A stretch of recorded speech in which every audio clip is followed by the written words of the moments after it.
Matahari libur dulu, biarkan King MU yang menyinari dunia. Selamat datang di bulan Februari, bulan yang diawali dengan full senyum buat seluruh fans setan merah di jagat raya. Kalau ada yang bilang kemenangan lawan City dan Arsenal kemarin cuma hoki, hari ini bakal terbukti kalau asumsi itu salah besar. Laga lawan Fulham semalam di Old Trafford bukan cuma soal 3 poin, ini soal pernyataan sikap. Skor 3-2 emang kelihatan tipis, tapi drama di lapangan ngebuktiin satu hal. Michael Carrick sudah berhasil menanamkan mental baja ke dalam skuad yang dulunya sering dibilang lembek.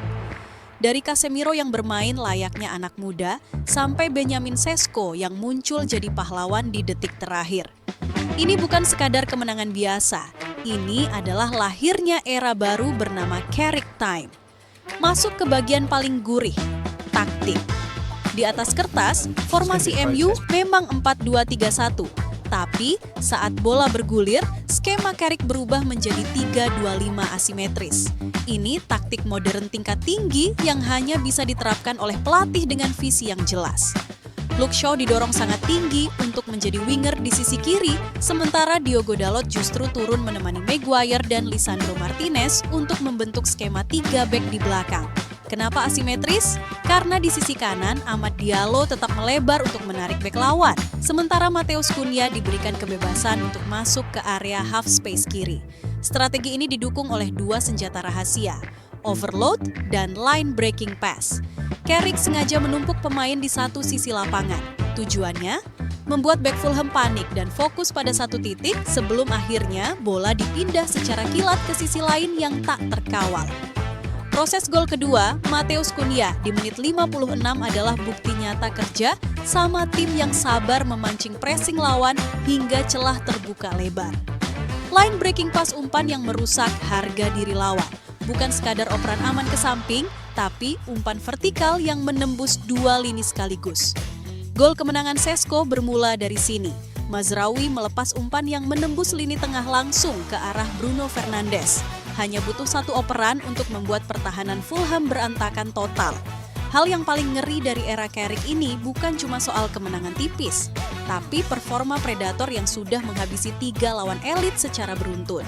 King MU baru saja menyelesaikan misi hat-trick pembantaian terhadap lawan-lawan dengan profil raksasa. Dimulai dari Manchester City yang dibuat mati kutu di laga derby, berlanjut ke Arsenal yang pertahanannya diobrak-abrik, dan puncaknya Fulham yang semalam merasakan sendiri pedihnya digebuk di menit akhir.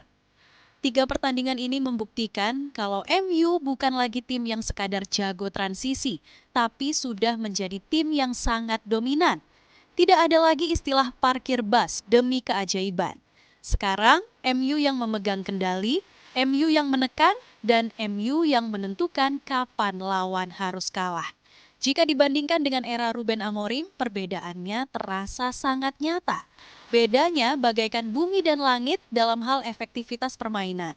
Amorim selama 14 bulan melatih hanya mampu merasakan 1 kali meraih 3 kemenangan beruntun.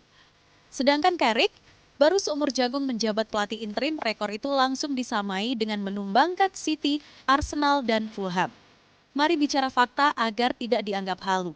Musim lalu, MU butuh 38 pertandingan hanya untuk mendapatkan 42 poin, sangat miris.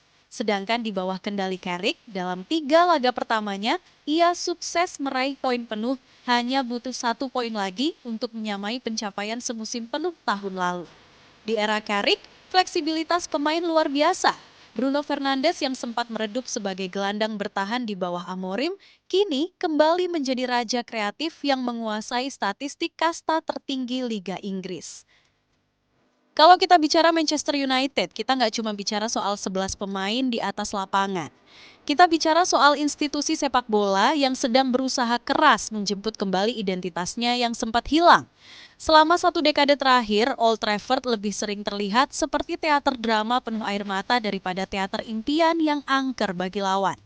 MU yang sekarang bukan lagi tim yang cuma menang karena hoki atau sekadar mengandalkan skill individu pemain bintangnya.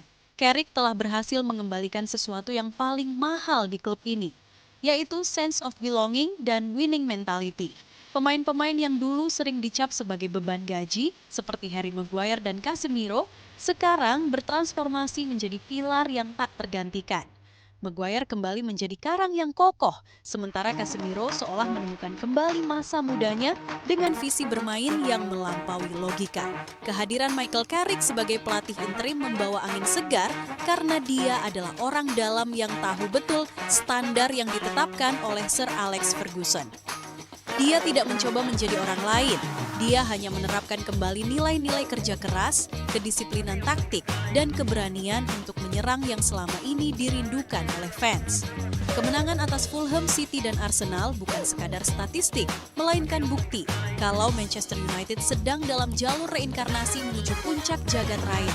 Segalanya tidak lengkap tanpa membahas sang kapten Bruno Fernandes. Mau siapapun pelatihnya, Bruno tetap menjadi nyawa bagi King MU. Statistiknya musim ini benar-benar di luar nalar, merajai jumlah assist, penciptaan peluang emas, hingga umpan terobosan di seluruh liga. Asisnya untuk gol Sesko semalam adalah bukti nyata kalau Bruno adalah cahaya yang membuat King MU tetap menyinari jagat raya. Kemenangan ini membawa MU semakin kokoh di posisi 4 besar. Jadi, pertanyaannya sekarang, dengan taktik Carrick yang semakin matang dan mental pemain yang semakin tangguh, apakah King MU akan terus menyinari dunia hingga akhir musim nanti? Sampaikan pendapat di kolom komentar. Jangan lupa like, komen, dan subscribe akun channel Yuk Sports untuk up to date berita terkini.